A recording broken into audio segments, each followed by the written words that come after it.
आज मु आपनकु पोलोरी व्रत कथा कहानीटा कहबी। आपण मानक पाखरे बही न थाई पारे, आपण माने दूर रे रहउथिबे, आपण मानकु ओडिया पढ़ी न आसी पारे। आपण समस्तक सुविधा पाई मु ए व्रत कथाटा वीडियो करी पठाउछि। ओम वक्रतुंड महाकाय सूर्यकोटि समप्रभा निर्विघ्नं कुरु मे देवा सर्वकार्येषु सर्वदा। वज्र महाकाली व्रत कथा पोलोरी ओषा कथा। एक राज्य अंतरे साधव घर थिला, ताहार अनेक संपत्ति। साधवाणी सात पुओ सात बोहू घेनी घर करुथाए। केते दिन उतारू आश्विन मास अमावास्या हैला।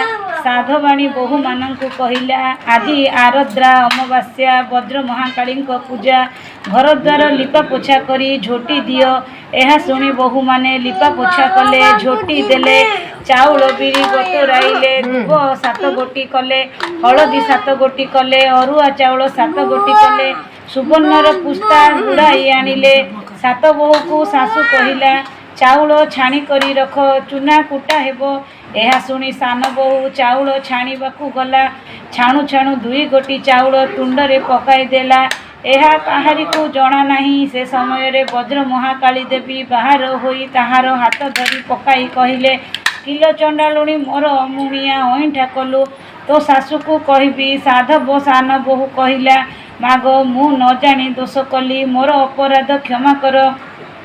मते जहाँ आज्ञा करिबो ताहा मु आपणंकु देबी, मो सासू आगरे कहिबो नाही। एहा सुनी वज्र महाकाली कहिले, तू सत्य कर। साधव बहु सत्य कला, तोर जेते पुत्र हेबो मते देबु। साधव घर बहु स्वीकार कला। एहा सुनी वज्र महाकाली अंतर्ध्यान होइले। तहु साधव घर सान बहु चाउल नहीं कुटाइले, आरद्रा हांडी बसाइले। आरद्रा सिझिला नहीं, कंचा रहिला। सान बहु ठाकुराणी को स्मरण कला। ठाकुराणी कहिले, किहे तू स्मरण कलु, आरद्रा हांडी सिझिला नहीं। ठाकुराणी को दया बसिला, आरद्रा हांडी सिझिला। ठाकुराणी अंतर्ध्यान होई गले। सान बहु देखिला बेलकू आउ केही नाहांती। आरद्रा हांडी जाई देखिला बेलकू आरद्रा सिझी शीतल होईची। एहा देखि आनंदित हैला। सासू कहिला, आलो बहु रंधा हैला परे आण। पुरोहित आसिलेणी पूजा करिबा। पुरोहित कथा कही बसिले।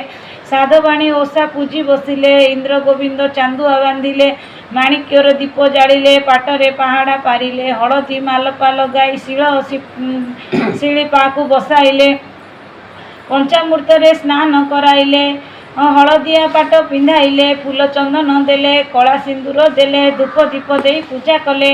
वज्र महाकाली को स्थापन कले।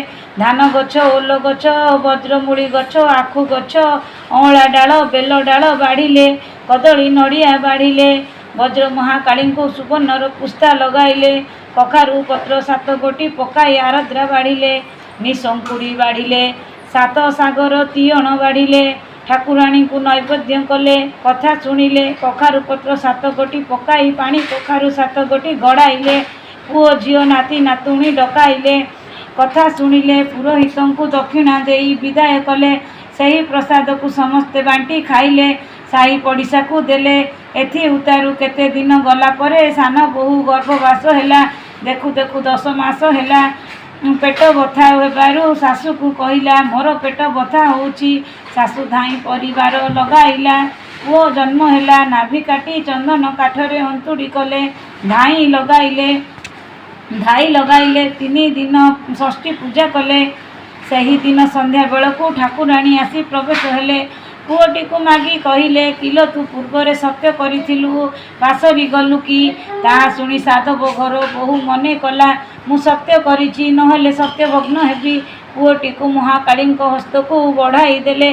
ठाकुराणी हस्त प्रसारी पुओ को घेनी गले। एणे सासू जाई देखिला पुओ नाही। बहु को पचारिला, पुओ काहीं? साधव बहु कहिला, मु सोईथिली, के घेनी गला जानी नाही। घर गंभारी बारी साही पड़िशा खोजिले, केउ स्थान रे नाही। सासू ठुणाए माइला। बहु कांदी करी तुनी होई रहिला। एहीपरि वर्ष को वर्ष साधव घर सान बहु 6 पुओ जन्म कला। ठाकुराणी की बढ़ाई दे तुनी होई रही थाए। एथि उतारू 7म गर्भ हैला। 10 मास 10 दिन संपूर्ण हैला। पेट बथाइला। से दिन आश्विन मास पोलोरी अमावास्या होईची। साधव सान बहु शाशु को कहला मोर पेट बथा करुची। शाशु कहला आलो डाहाणी मो घर बाहरी जा ठाकुराणी पूजा करी बसी मो अमुणिया अप्रतिष्ठा हेब। यह कही शाशु घर बाहर करदेला। मेघ अंधार होईची पानी बरसु अच्छी कुआड़े जीवी बोलू अच्छी कांदी कांदी बनस्थ को गला। वज्र महाकाड़ी दया बसिला। बुढ़ी रूपरे ठिया होई पचारिले किए से तू एते रात्रि रे कुआड़े जाउछु मेघ बरसु अच्छी। यह शुणी साधव घर बहु कहले किए से मो दुख फेड़ब जे मु कहबी। वज्र महाकाड़ी कहले अच्छा मु फेड़बी कह। साधव बहु कहला मु साधव घर सान बहु मोर शाशु पोलरी ओषा करुअछि। आराध्रा करने चाउल देले चाउल बतराउली छाणु छाणु 2 गोटी चाउल तुंडरे पकाईदेली। ठाकुराणी कोप करी मो हाथ धरी पकाई कहले किलो केड़े अपकर्म कलु मोर अमुणिया अईठा कलु तोर शाशु को कहबी। मु कहली तुम्हें जहाँ मागिबो ताहा देवी मो शाशु को कह नाही। यह शुणी ठाकुराणी कहले तू सत्य कर। मु सत्य कली। से कहले तोर जेते गर्व हेबो मते से सबु संतान देबू। मु कहली देवी। ए रूपे 6 पुओ को ठाकुराणी को बढ़ाई देली। एबे 7 गर्भ बेल को शाशु घर घौड़ी देले कुआड़े जीवी बोली कांदुची। तुम्हें पचारिबारु कहली। यह शुणी ठाकुराणी कहले तुम्हें मते अईठा देबारु मु तते एते कष्ट देली। आस आंब घर को जीवा। ठाकुराणी साधव बहु को घर को नेले। धाई कोईली लगाइले। पुत्र जन्म हैला। नाभि काटिले चंदन काठरे अंतुड़ी कले। पुओ को स्नान कराइले पाटरे सेज कले। 5 दिन पंचुआती कले। 6 दिन षष्ठी घरे कले। 8 दिन आठुआरी कले। 12 दिन 12 रात्र कले। 21 दिन पिलार हाथ गोड़े खड़ू लगाइले हरड़ा माड़ी लगाइले नामकरण कले। बाकी 6 पुओ को मध्य समर्पी देले। पिला माननकु सुना अलंकार रे परिपूर्ण होइछथि। मां देखि ठाकुराणी कहिले आलो साधव बहु तो पुओ को नहीं घर को जा तुम गिरस्थ भाईजा को एक ठाप कराई देवी। माँ पिला माननकु पाट पतनी देले बालंकी बसाइले। साधव घर को जाउथिबा देखि बाट हाटरे लोके पचारिले किए से आसुची। साधव घर सान बहु आसुची। ग्राम लोके धाई जाई साधवाणी की कहले तुमर सान बहु 7 पुओ धरी आसुचंती। शाशु आंबी दांड दुआरे देखिला नाती माने आसुचंती। पिला मानको कुंडाई काखेई धरी घेनी गला। बहु को घर को नेला। साधवाणी बहु को पचारिला ए पिला माननको केउठी पाइलु। तहु साधव बहु कहला तुम्हें जो पोलरी ओषा करुथुलो मु न जानी चाउल 2 गोटी तुंडरे पकाई देली। वज्र महाकाली मोर हाथ धरी पकाइले कहले तो शाशु को कहबी मो शाशु मो अमुणिया अईठा कलु। मु कहली तुम्हें जहाँ मागिबो ताहा देवी। शाशु को कुह नाही। वज्र महाकाली कहले तू सत्य कर। मु सत्य कली। ठाकुराणी कहले तोर जेते गर्व हेबो मते देबू। मु कहली देवी। एथि उतारू गर्व हैला पुत्र जन्म हैला। से हस्त प्रसारी आसी यही रूपे 6 पुओ को घेनी गले। 7 गर्भ बेल को तुम्हें घर बाहर करदेल। मु कांदी कांदी जाऊली। वज्र महाकाली हृदय रे दया बसिला। तांको गृह को घेनी नेले दिव्यपुर रे रखिले। पुत्र जन्म हैला। धाई परिवारी लगाइले। 21 रात्र हैला। उतारू मते कहले तुम घर को तुम्हें जाओ गृहस्थ भारी जा एक ठापे रुह। यह कही पुत्र मानक समर्पी देले। सुना अलंकार पाट पटनी देले। मते कहले तोर सत्य जानिबा पाई एपरी कली। मते कहले तू पोलरी अमावास्या वज्र महाकाली ओषा करुथिबु। सेही दिन ठारू साधवଙ୍କ घर ओषा विख्यात है। साधव घर नाती नातुणी रे पूरी बहुत होईगले।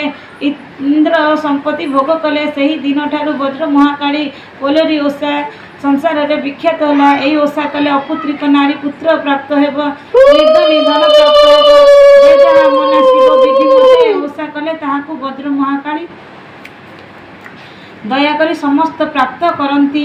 इति श्री वज्र महाकाली पोलरी ओषा व्रत कथा संपूर्ण। जदि मो वीडियोटी आपन को भल लगिला आपण आकु लाइक करंतु आ सब्सक्राइब भी मो चैनल को कर दियंतु आउ बेल आइकन दबांतु जाफल कि मोर नुआ नुआ वीडियो आपण माने पाई पारुथिबे। जय जगन्नाथ।